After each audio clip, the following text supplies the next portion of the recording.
We all know what it's like to be afraid.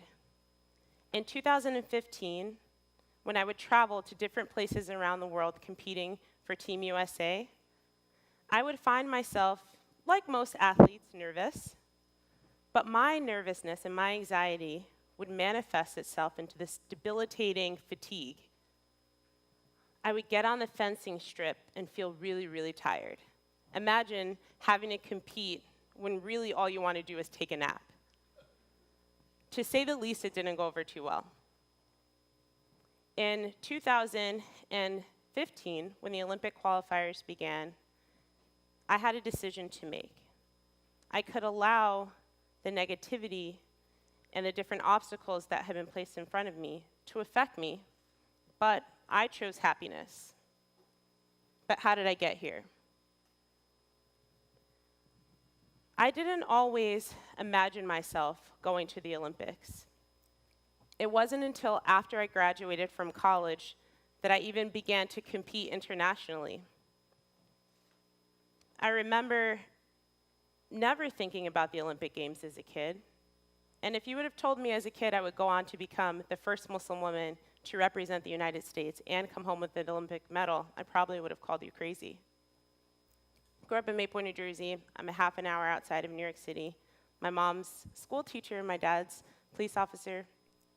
And in our family, sports were just a very integral part of our upbringing. My parents saw sport not just as an opportunity to keep us physically active, but also they knew where we were after school and before they got home from work.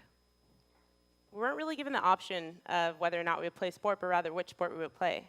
So I have these really early memories as a kid having our town recreation book placed in front of me. And I got to choose whichever sport I wanted to try. I played tennis, I ran track, I played volleyball. And for me, in each of these different sports, my mom always had to change the uniform for me. As a Muslim kid who covers my arms and my legs, I always felt out of uniform from my teammates. I spent a lot of time in sporting goods stores trying to find, long sleeves or long pants that matched our school colors. And I remember at 12 years old, I was with my mom, we were in the car, we were parked at a stoplight. And in my town, the local high school, there's these huge picture windows. And you can see into the school cafeteria. I saw from the road these athletes inside. They had on long white pants, they had on long white jackets. And at the time, they had on these helmets, what we thought were helmets. And at the time, my mom's like, I have no idea what this sport is, but when you get to high school, I want you to try it out. And that's literally how I got into fencing. When I started competing in fencing, it was this unique opportunity for me not to just be physically active, but fencing uniquely accommodated my religious beliefs. It allowed me for the first time in my life to truly feel a part of the team. I was in uniform with my teammates. Even though on my fencing team I was the only African American and one of the only minorities on the team, I truly love my team. As many of amazing opportunities that were placed in front of me through the sport of fencing, I also had these weird obstacles that would happen to me as a kid. I remember on my fencing team was the first time I had ever been referred to by the N-word. One of my teammates called me an N-word, and I remember my coach not handling the situation very well. This same coach referred to me and my best friend on the team who happened to be Jewish as M1 and J1. I remember being at a local fencing competition, and again, kind of getting used to being singled out for being different. A parent came to me and she said, "Did you know that there are black people who fence in New York City?" And I remember being pretty upset, like, oh, no, she didn't, right? But I remember going home and telling my mom, there are black people who fence in New York. So we got on Google, we Googled it, and we found the Peter Westbrook Foundation, a nonprofit started by a 6-time Olympian who wanted to expose minority youth, people from underserved communities, to the sport of fencing. It was the first time in my life I saw fencing at the elite level. I saw minorities be successful in the sport of fencing. World champions, Olympians, Olympic medalists. It allowed me to kind of unconsciously graft my dreams and aspirations within the sport of fencing. For me, I always saw fencing as a means to an end. It was an opportunity for me, being one of 5 kids, to go to school on a scholarship. That was my plan at 13 years old. I didn't want to go $150,000 into debt, so I wanted to use fencing to go to a good university. So it happens, I received an academic scholarship to go to school, but I was recruited to Duke University, where I graduated. I went on to become a 3-time All-American at Duke. When I graduated from school, I was studying for the LSAT, looking for a job, and I remember looking at Team USA and thinking, it's not very diverse. I didn't see anyone who looked like me on Team USA. There had never been a woman of color on the United States women's saber team, and I feel like I had this opportunity.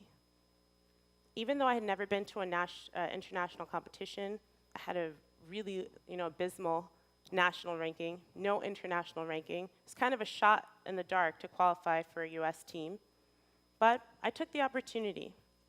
I changed coaches, I ended up making my first team in 2010, and I've been on the team ever since.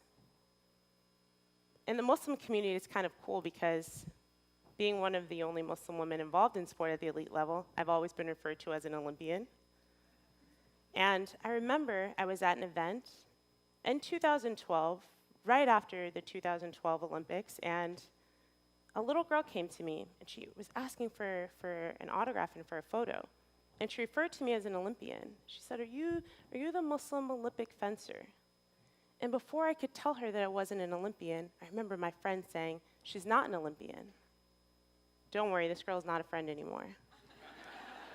Really, she's not. But I remember in that moment, I wanted an Olympic team more for this little girl and more for my younger self than I'd ever wanted an Olympic team in my life.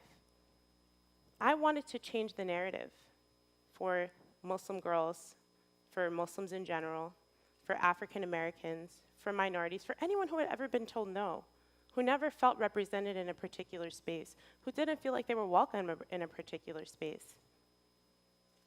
Qualifying for the United States Olympic team was one of the hardest things I've ever done in my life. But I remember in April of 2015, when our qualifiers began, I made this conscious decision that I would be happy.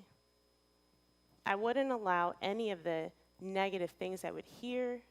I wouldn't allow the people who would come in my life who would tell me that they didn't believe in my journey, they didn't believe in my abilities, that I would never be an Olympian. I didn't allow that to seep in and to affect me. I believed in myself, I believed in my journey. I remember telling myself that I was a champion over and over and over, not because I necessarily was in every competition, but because I needed that energy, I needed to be positive in order to make my dreams a reality. When I qualified for the Olympic team in 2016, and by the grace of God, came home with an Olympic medal, it was one of the greatest honors of my life to represent my country, to represent my hometown, to represent my family, my friends, to represent all of you at the Olympic Games for Team USA. If you would have told me 30 years ago that I'd be in this position, probably would have called you crazy. If I had allowed other people to dictate my journey for me, if I had allowed misconceptions about who I am as a woman, as an African American, as a Muslim, to affect how I felt about myself, to affect my journey, I wouldn't be standing here before you today. I tell young people this all the time, in particular our girls, that you have to believe in yourself first. You have to believe in your journey and never allow anyone else to dictate your journey for you. Everything you need to be successful is already inside. You just have to take a leap of faith and believe you can have anything you want in this world if you make it a source of good and you make it an opportunity to give back to the community. Thank you so much.